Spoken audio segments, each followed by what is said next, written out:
So, when I was a senior in high school, In Excess was coming to Birmingham, Alabama. Where are my Gen Xers? I know you know what I'm talking about. My friends and I were so excited about this. In Excess was one of our favorite bands, and incidentally, the lead singer, Michael Hutchins, super hot. Am I right? Yes, I am. And so we had to go to this show. And I was a concert expert. I had been to 2 concerts by that point, and I knew how everything worked. One had been Billy Joel, and we had ended up front row center. That was reserved seating, and this was a magical miracle, so that was awesome. And the other one I had been to was Rush, and that one was general admission. And so we were in the floor area. You got room to dance and have a good time. We were not anywhere near as close as the Billy Joel concert, but that was great. Reserved seating, general admission. I got this figured out. So we wanted to get as close to In Excess and Michael Hutchins as humanly possible, so we knew this required a plan. We were good planners. Just get there early. You want to be one of the first people in the door. And so this meant that we could not do the usual teenage girl thing of taking forever to get ready to go, because we had school that day.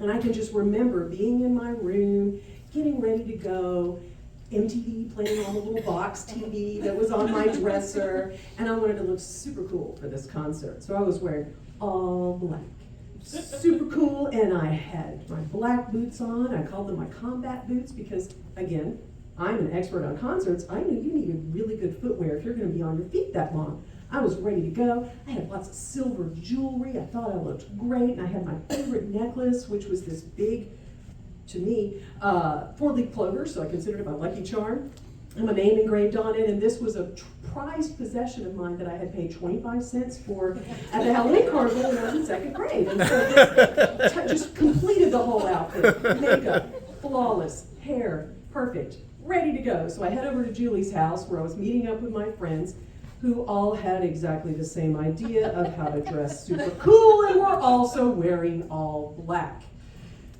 Yes, we look like a stage crew. And instead of being lame, we decided, no wait, now this is cool. We're 4 girls dressed in black, riding in a white car, driven by Julie's dad, because that was the only way we had permission to go. And so he did great. Traffic going to Birmingham, easy peasy. We got dropped off nice and early. There were some people there. We weren't at the very front of the crowd, but we had done well, and we were happy to wait, talking, having a good time. Eventually, more people would come in or out, waiting to get in because the venue wasn't open. But we had gotten there early, so we knew we were going to be close. And then when the doors opened, everybody just kind of speed walked their way to the front of the stage area. And we didn't need to be like right up against the stage, but we were pretty close, so we were going to be able to see Michael Hutchins very well.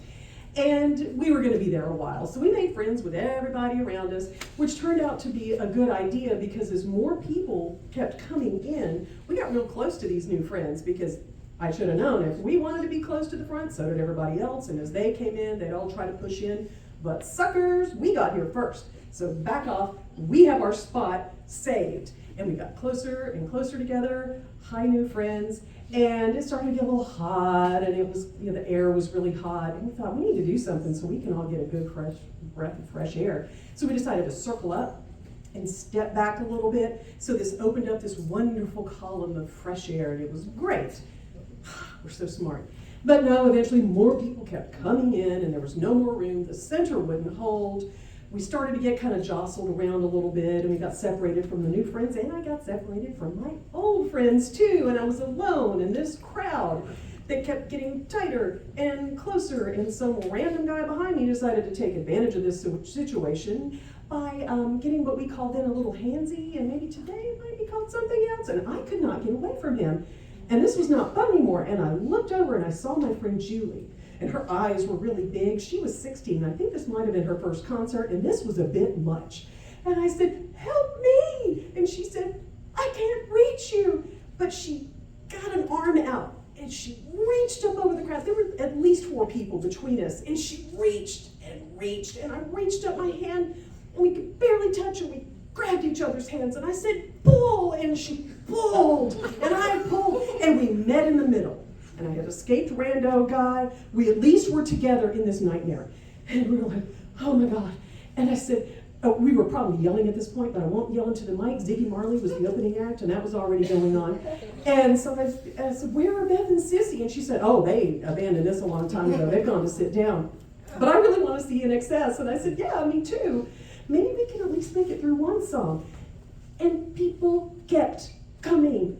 There was no room. They kept coming in, and somehow that crowd just got tighter and closer. It got harder to move. It got harder to breathe. Now, when you take a deep breath, go ahead and do that and think about what your body does. When you breathe out, like you expand, you breathe out, it contracts. Imagine you breathe out, and then you are so tightly packed. There's no taking a deep breath anymore. That is how tight it was. This was going from not fun anymore to scary. And we were trapped in this crowd. And at this point, it must have been when more idiots were trying to come in there, the whole crowd would just kind of have a wave go through it. And you had to move with the wave. Arms down. You had to move with the wave. And you couldn't control where you were in space. And this was definitely not fun. And one wave was so strong, my feet left the ground. And then when my feet hit the ground and Julie landed on the ground, we said, we have got to get out of here. And we couldn't.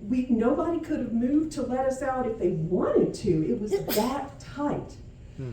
And now it was from scary to terrifying. Well, fortunately at that moment, the guy next to Julie started vomiting. And the crowd managed to just barely open up enough that he could vomit his way through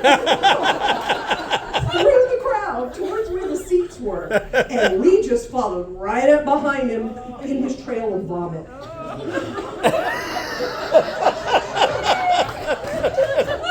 I have never been so grateful for vomit in my life. I've never been grateful for vomit in my life. But I was grateful that day. This was our hero. We didn't even stop at the first row of seats. We just kept on going up. We went all the way up into the nosebleed area and just kind of sat there looking at this teeming mass of humanity down there. I turned to Julie and said, oh man, we're lucky to be alive. And I was a little dramatic as a high school student. And we just sat there, and I don't even remember anything of In Excess when they started playing. Michael Hutchins did not register at all. We just sat there in a stupor, and I looked down and went, oh no, my lucky necklace, it's gone. It had gotten pulled off in that nightmare crowd, and I was very bummed. That's all I could think about for the rest of the concert, probably. And that was it. And for a long time after that, I could not handle big, tight crowds. And however, I have been to many, many great concerts since then. I even got down in there for some of them, but never again a big general admission one like that. We're talking 40-watt, Georgia Theater, variety play. That's my level. I wouldn't even get that close at the Tabernacle in Atlanta. Because since then, I learned about this term called crowd crush that I didn't know about then, which is when too many people are in a tight space, very bad things can happen. The Liverpool fans in the 90s, even just 2 or 3 years ago, the Astroworld concert, what those people who were there described was very similar to what I experienced in the In Excess concert, with one notable difference: nobody fell down at our show. When someone falls, there's this cascading effect where people get pushed on top of it, and that's when people die. So maybe I wasn't being dramatic, and we were lucky to get out of there alive. And maybe my good luck necklace had been lucky after all, and that did help. So now you all know what maybe I should have known then, but I certainly do now. If you are ever in a crowd that big, and it's getting tight and hot, and it's starting to be a little hard to breathe, you need to get out sooner rather than later, because there is no guarantee there will be a heroic vomiting angel clearing the path to safety.